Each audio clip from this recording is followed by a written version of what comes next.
Grabe, talagang naghahatakan itong dalawang si Merit at Carla.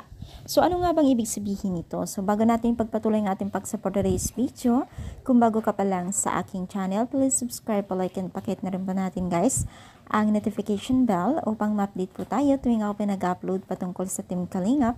And please support po natin ang buong Team Kalingap, lalong-lalo na po kila Kalingap Rab at Kuya Van.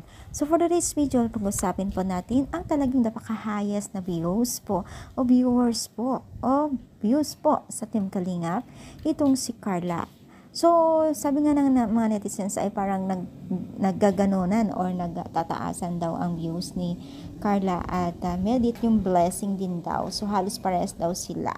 So, nakakatuwa lang kasi mga natulungan ng Team Kalingap ay talagang nag-earn o talagang nagbe-benefit talaga sila noon ng mga magagandang benefit ngayon na napakadami po nilang sponsor. Si Medit nakapag ng billboard, ng mga sponsor na. Si Carla naman, iba't ibang bansa po ang gusto, iba't ibang lugar po ang kanilang gustong ma-reach po ni Carla na mapuntahan, which is talagang napaka much better talaga itong mga sponsor na ito. Talagang masasabi talaga natin na bongga talaga ang mga sponsor, talagang mahal na mahal nila itong sila Carla at Merit, no.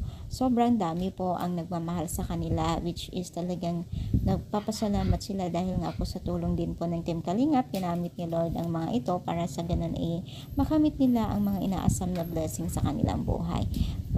Ibabless po lalo ang Panginoon ng mga kabataan ito kung patuloy silang maging humble. Yes, mga mima. So ano sa palagay ninyo? I-comment down dito sa baba. Pa-like po ang ating video. Thank you so much guys.